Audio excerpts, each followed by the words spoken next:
Assalamualaikum warahmatullahi wabarakatuh. Izin memperkenalkan diri, perkenalkan nama saya Dina Sari dengan NPM 3112104. Di sini saya akan menjelaskan mengenai anatomi payudara dan fisiologi laktasi atau menyusui. Langsung saja pada yang pertama itu kita akan membahas mengenai anatomi di dalam payudara. Nah, pada wanita ketika memasuki masa pubertas, maka payudara akan membesar dan mulai menonjol. Nah, sementara pada pria itu bentuk pada payudaranya itu tidak membentuk atau berkembang. Proses pembentukan pada pria itu tidak signifikan. Kemudian fungsi payudara pada wanita yaitu untuk memproduksi air susu ibu atau ASI, atau fungsi lainnya itu sebagai aktivitas seksual. Nah, payudara wanita itu memiliki struktur yang berpasangan atau ada dua buah yang terletak pada dinding toraks anterior atau di bagian depan dada. Jika diperhatikan lebih detail, sebenarnya ukuran payudara itu adalah bisa lebih kecil ataupun lebih besar dari satu dan yang lainnya, atau dalam artian bentuk payudara itu satu dan yang lainnya itu tidak signifikan atau tidak sama persis. Begitupun letaknya, ada yang lebih tinggi sedikit dan lebih rendah sedikit. Nah, payudara wanita itu memiliki bentuk dan ukuran yang berbeda, namun anatominya itu tetap sama saja. Dalam artian, walaupun keadaan payudaranya itu tidak sama, itu merupakan hal yang normal atau tidak membahayakan. Kemudian dilihat pada anatomi di samping ini. Yang pertama itu bagian terluar yang disebut dengan kulit, atau bagian yang membesar ini yang disebut dengan corpus. Kemudian ada daerah yang disebut dengan areola. Nah, areola itu merupakan bagian yang melingkar di tengah payudara yang warnanya itu lebih gelap dibandingkan dengan kulit di sekitarnya.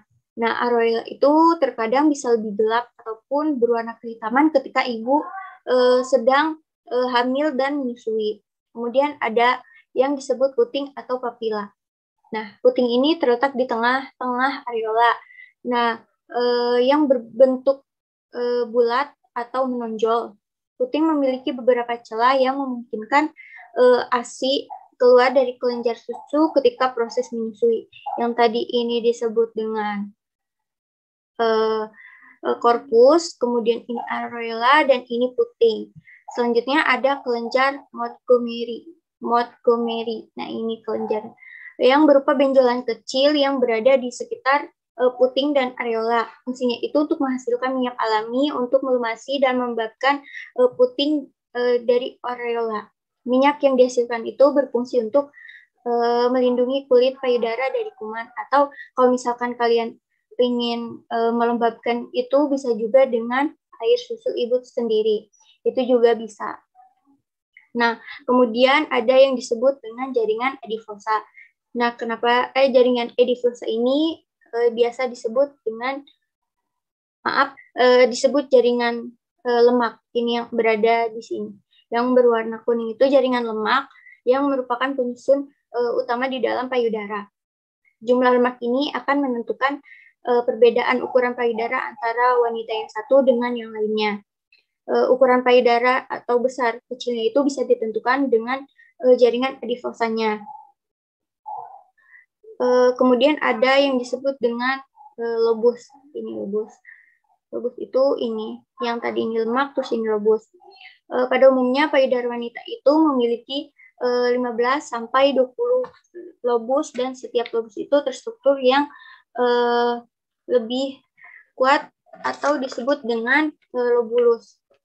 Lobulus disebut juga dengan tempat penyimpanan atau produksi ASI yang dihasilkan penyimpanan atau produksi ASI yang dihasilkan. Lobulus pada kelenjar payudara itu terhubung dengan ductus mamari atau saluran ASI. Kemudian ada ductus. Ductus merupakan saluran ASI yang bermuara di puting. Kemudian pada payudara di bagian bawah di fossa terdapat otot-otot yang mengelubungi tulang rusuk. Nah, otot ini tuh berfungsi untuk tempat melekatnya payudara yang terhubung melalui ligamen-ligamen. Nah, pada payudara itu ada jaringan ikat atau ligamen yang berfungsi untuk menyokong dan menyamakan bentuk payudara seorang wanita. Nah, ligamen ini menyokong dan menyamakan bentuk payudara seorang wanita. Nah, ligamen yang memanjang ini sebanyak parenkin dari otot bagian dada dan melekat pada dermis atau kulit yang termasuk ke bagian puting. Nah, seperti pada bagian organ lainnya, payudara itu memiliki beberapa pembuluh darah atau saraf yang termasuk ke dalam kelenjar getah bening dan pembuluh limpa. Nah, sebagai informasi juga, terdapat 3 buah hormon yang mempengaruhi payudara, yaitu estrogen, progesteron, dan prolaktin yang menyebarkan jaringan glandular pada wanita. Payudara juga mengalami perubahan selama siklus menstruasi. Singkatnya, yang tadi yang berbentuk ini disebut dengan korpus, kemudian yang melingkar ini disebut areola, kemudian yang di tengah-tengah areola ada puting, dan ini ada jaringan lemak atau jaringan adiposa.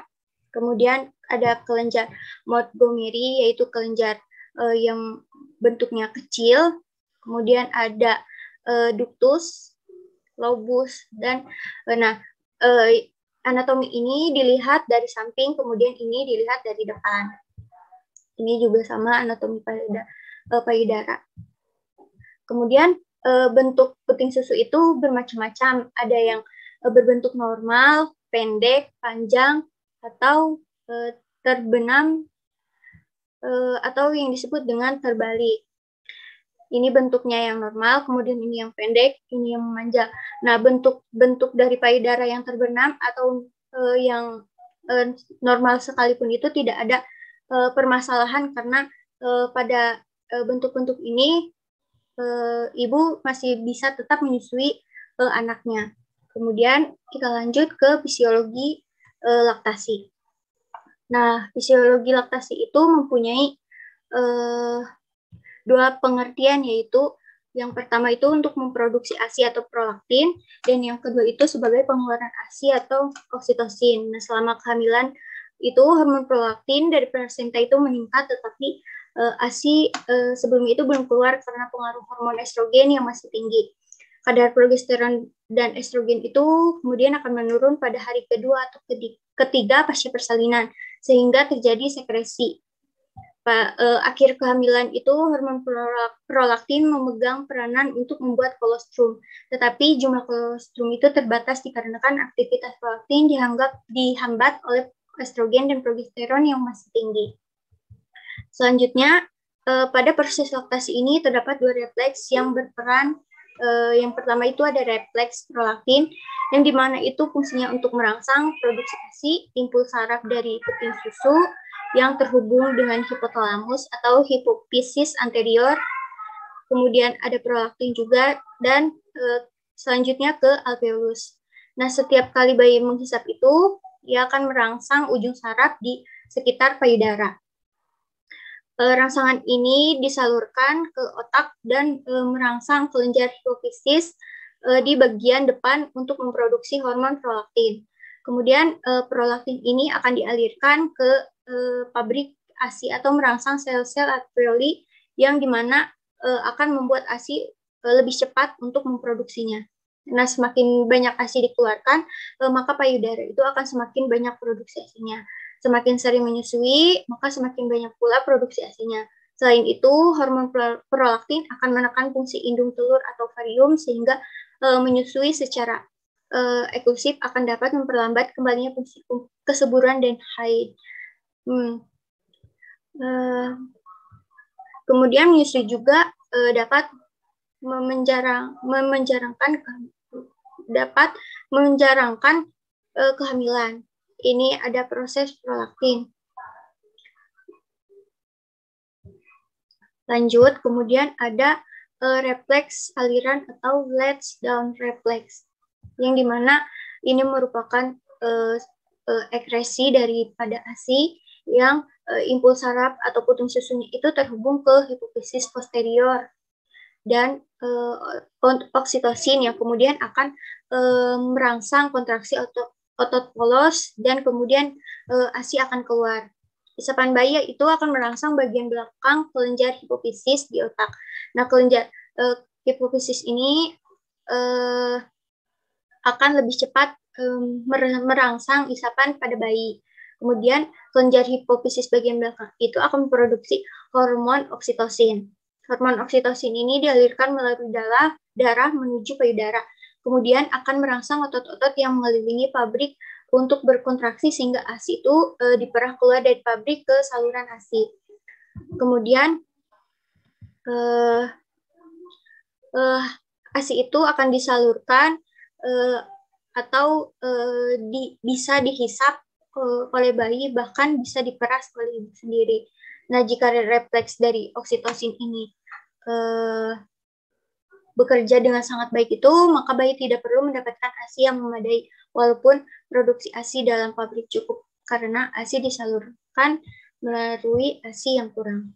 Kemudian yang terakhir itu ada refleks yang penting dalam mekanisme hisapan bayi. Yang pertama itu ada refleks menangkap atau rotting refleks yang timbul saat bayi baru lahir tersentuh pipinya, dan bayi itu akan menoleh ke arah sentuhan. Nah, di mana pada saat ini bibir bayi akan dirangsang dengan papila mamae. Maka bayi akan membuka mulut dan berusaha menangkap puting susunya. Nah, kemudian ada refleks menghisap. Yang refleks ini timbul apabila langit-langit mulut bayi itu tersentuh oleh puting, agar puting mencapai palatum.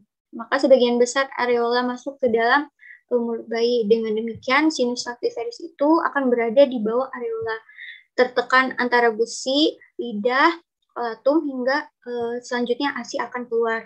Kemudian ada refleks menelan. Refleks ini timbul apabila mulut bayi terisi oleh ASI, maka ia akan cepat dengan mudah untuk menelannya. Itu saja yang bisa saya sampaikan. Singkatnya, pada fisiologi laktasi itu ada dua refleks yang berperan penting. Dalam fisiologi laktasi itu ada dua penyusun yang sangat penting. Yang pertama itu ada produksi ASI atau prolaktin dan pengeluaran ASI oksitosin. Nah, yang dimana pada proses ini terdapat dua refleks yang sangat berperan penting. Yang pertama ada refleks prolaktin yang fungsinya untuk merangsang produksi ASI, dan ada refleks Arilan atau let down reflex yang fungsinya itu untuk mensekresikan ASI yang kemudian akan membuat ASI cepat keluar. Nah, pada itu ada juga yang disebut dengan mekanisme hisapan bayi. Nah, pada mekanisme hisapan bayi itu ada beberapa hal yang juga sangat penting. Yang pertama itu ada refleks menangkap, yang kedua ada refleks bagaimana bayi menghisap, dan yang terakhir itu ada refleks bayi dalam menelan ASI yang telah dimakannya. Terima kasih. Itu saja yang bisa saya sampaikan. Mohon maaf apabila terdapat kesalahan dan juga kehilapan. Saya akhiri. Wassalamualaikum warahmatullahi wabarakatuh.